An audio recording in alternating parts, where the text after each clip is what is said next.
Debido a la buena aceptación de la primera parte, ahora hago esta entrega enfocándome solamente en datos curiosos de las películas del director Martin Scorsese.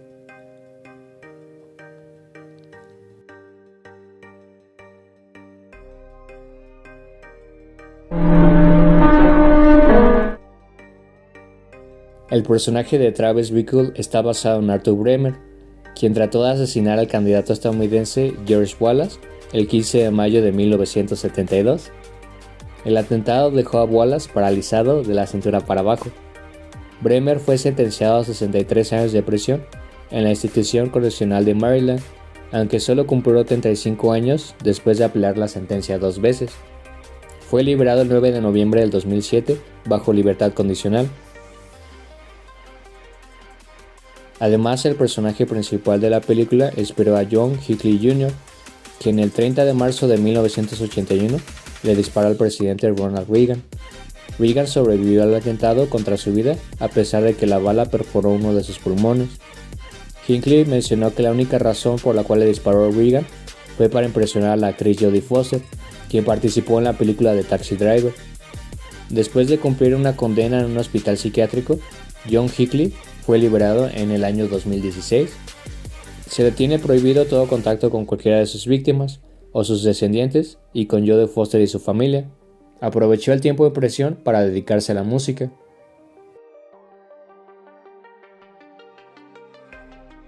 Existe una teoría acerca de cómo la película de Taxi Driver es una secuela espiritual de The Dirty Horter, estrenada en 1978.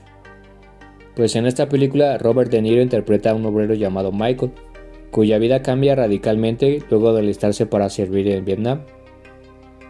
Luego de sobrevivir a la guerra y a la captura a manos de los soldados del Viet Cong, él y sus amigos sufren traumas psicológicos por la tortura.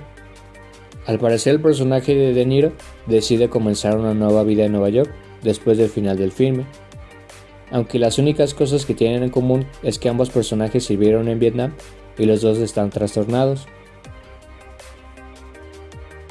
Una de las escenas más famosas de Lobo de Wall Street es aquella en la que Matthew McConaughey, interpretando a Mac Hanna, se empieza a pegar en el pecho.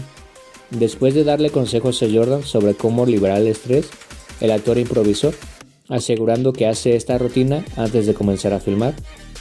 La cara de sorpresa de DiCaprio es genuina y el gesto también conmocionó al equipo técnico. Otra escena que cambió fue aquella en la que Margot Robbie aparece completamente desnuda para seducir a Jordan Belfort.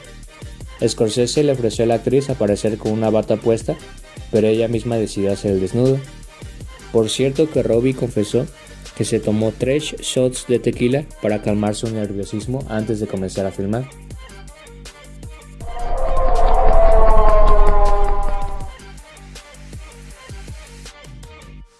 Martin Scorsese leyó la novela homónima de Shishaku Endo en 1989.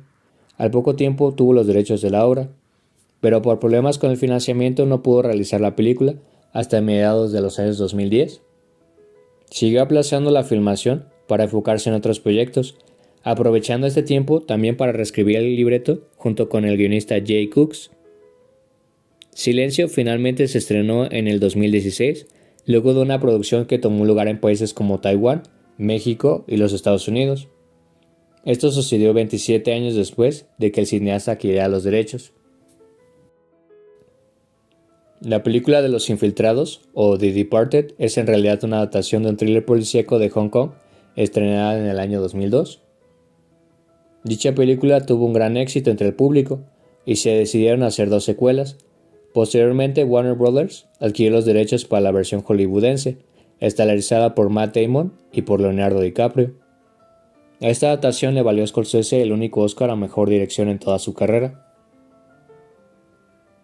Martin Scorsese estuvo involucrado en la producción de la película del Guasón, estrenada en el año 2019, pero este abandonó el proyecto. Ahí fue cuando el estudio contrató a Todd Phillips, quien dirigió, coescribió el guión y coprodució la película. Phillips ya ha comentado que se inspiró en filmes de Scorsese, tales como Taxi Driver y The King of Comedy, o El Rey de la Comedia, ambas estelarizadas por Robert De Niro, quien también aparece en la película del Guasón. En dichas películas los protagonistas podrían ser catalogados como unos psicópatas o cuando menos unos sociópatas con tendencias antisociales e inclinaciones violentas.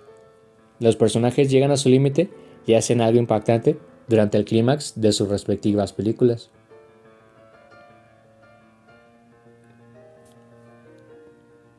El verdadero lobo de Wall Street, Jordan Belfort, tiene un cameo al final de esta película, justo en la escena final, pues es el presentador en el evento donde Jordan participa como orador.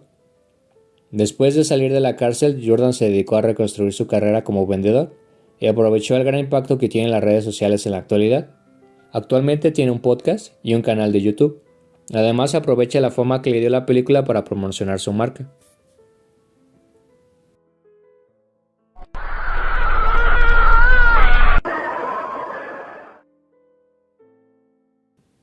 El Cabo del Miedo o Cape Fear es una película estrenada en 1991. Está basada en la novela The Executioners, escrita por Jock McDonald, en la que un peligroso criminal sale de prisión para vengarse de quien considera responsable de su condena. Esta historia tuvo una adaptación en el año de 1962.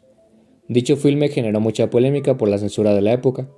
La película de Martin Scorsese es un remake de la original, imprimiéndole su particular visión a esta historia llena de suspenso. Scorsese es uno de los cineastas que tienen la costumbre en aparecer en las películas que dirige. Ha aparecido en Mean Streets, tiene 2 cameos en Taxi Driver, uno en Raging Bull, en El Rey de la Comedia, uno en After Hours, en La Edad de la Inocencia y también en Hugo. Además ha prestado su voz en otras películas como con El Lobo de Wall Street y en la película de Vidas al Límite. Hablando nuevamente de esta película, durante mucho tiempo se rumoraba que habría una secuela. Esto nunca se confirmó y tampoco se llevó a cabo. Con el paso de los años la opción se fue desvaneciendo, luego de que el elenco se volvió demasiado viejo para repetir sus papeles. Aunque el uso de CGI pudo haber sido una realidad, lo más seguro es que no volvamos a saber de este universo.